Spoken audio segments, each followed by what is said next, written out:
Freedom Diggers metal detecting. That's right, it's me back in the house again.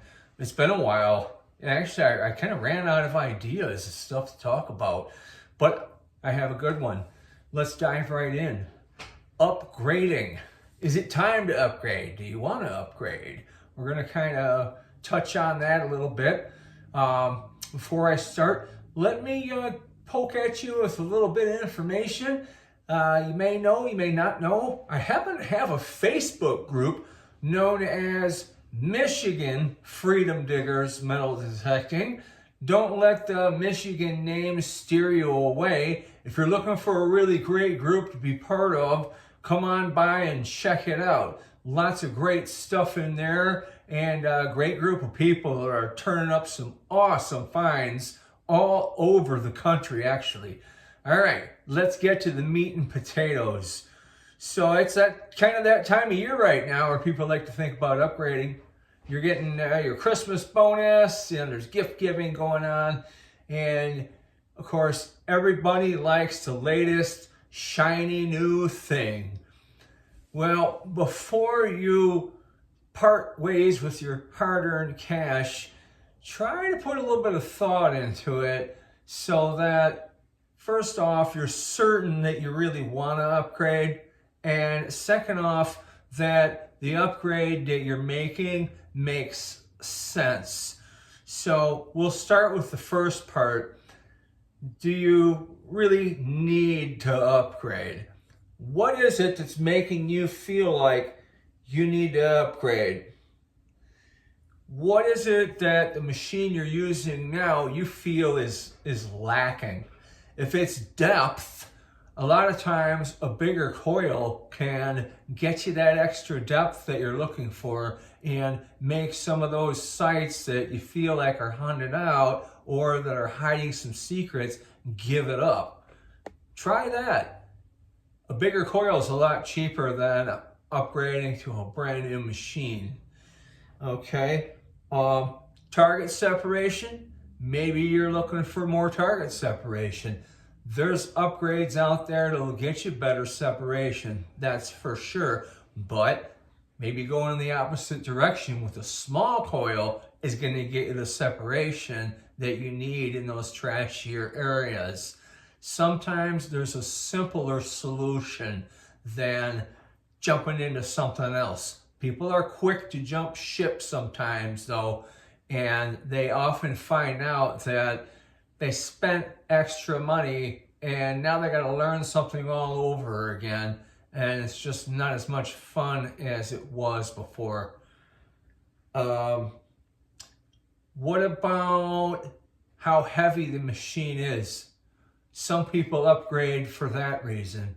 The machine they're swinging is just kind of getting heavy on the older, shoulder or arm. That's what happened with me. I ended up swapping to a different machine because I like to hunt as long as possible. Hey, let's face it, our time to be out digging is precious to us. So we're going to want to stay out as long as we possibly can. So maybe upgrading to something lighter is a good reason to upgrade. So now maybe you've spent a little bit of time thinking about whether or not you actually need to upgrade. You want to do some research on what you're going to upgrade to. What really amazes me is a lot of people, they spend tons of time researching where they're going to go hunting at, trying to find a good spot, but they spend very little time researching on what machine they're going to upgrade to. I see it all the time too.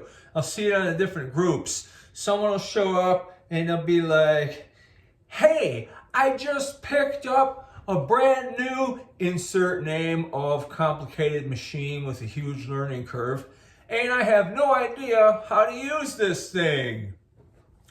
Yep, there's a machine that's going to end up being a closet queen.